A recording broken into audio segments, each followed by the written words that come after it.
વાંસદા તાલુકામાંથી પસાર થતા Vapi Shamlaji national highway number 56 ઉપર ભયજનક ખાડાઓનું સામ્રાજ્ય। નેશનલ હાઈવે ઓથોરિટીના અધિકારીઓ અને નેતાઓ જરાક ઉનાઈથી વાંસદા સુધી આંટો તો મારો।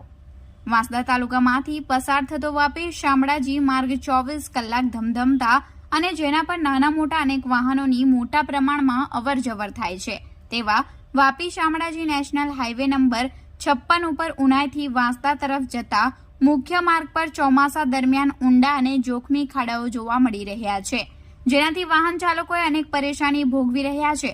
ત્યારે હજુ સુધી હાઈવે ઓથોરિટીના અધિકારીઓના ધ્યાનમાં આ જોખમી ખાડાઓ આવ્યા જ નથી તેમ એકંદરે પ્રતીત થઈ રહ્યું છે। ત્યારે દર વર્ષે આ જગ્યાએ આવા અનેક મસમોટા ખાડાઓ ચોમાસા દરમિયાન પડી જતા હોય છે।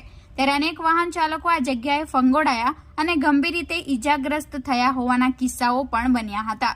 ત્યારે એટલું જ નહીં, વરસાદી માહોલમાં ખાડાઓમાં પાણી ભરાવાના કારણે વાહન ચાલકોને ખાડાઓ ખ્યાલ આવતા નથી।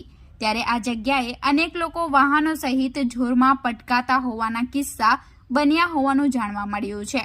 ત્યારે પરિસ્થિતિ ગંભીર બનતી હોય છે, છતાં હાઈવે ઓથોરિટી દ્વારા રસ્તાની દુરસ્તી માટે આ જગ્યાએ કોઈ નક્કર કામગીરી કરવામાં આવી ન હોવાનું ચર્ચાઈ રહ્યું છે। હાલમાં પણ વરસાદી માહોલ જોખમી ખાડા જોવા મળી રહ્યા છે।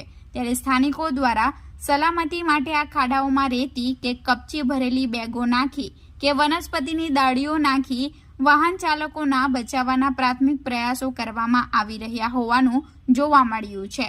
ત્યારે જવાબદાર તંત્ર સામે સ્થાનિક લોકોમાં રોષની લાગણી જોવા મળી રહી છે અને જવાબદાર તંત્ર દ્વારા આ બાબતે કોઈ નક્કર કામગીરી હાથ ધરવામાં આવશે કે પછી કોઈ જીવલેણ અકસ્માતની રાહ જોવાઈ રહી છે તેવું લોકમુખે ચર્ચાઈ રહ્યું। શામળાજી હાઈવે 56 નેશનલ હાઈવે 56 દર વર્ષની જેમ આ વર્ષે પણ અત્યંત બિસ્માર થઈ ગયો છે અને આ રસ્તો ઉનાઈથી શરૂઆત થાય છે નવસારી જિલ્લામાં અને ખાનપુર બારતાળમાં આ રસ્તો પૂરો થાય છે। આ અત્યંત બિસ્માર રસ્તો છે। ત્યારબાદ આગળ ધરમપુરમાં પણ બિસ્માર રસ્તો છે। જો તાત્કાલિક આ રસ્તો ન બનાવવામાં આવશે તો અમે યુવક કોંગ્રેસને સાથે રાખીને ત્યાં ખાડા મહોત્સવ કરશું, ખાડા પૂજા કરશું, ખાડામાં વૃક્ષો વાવશું અને ખાડામાં ભાજપના ઝંડા પણ વાવીશું। આ રસ્તો જો ન તૈયાર થાય તો અમે આક્રમક આંદોલન કરીશું, રસ્તા રોકો જેવું આંદોલન પણ કરીશું।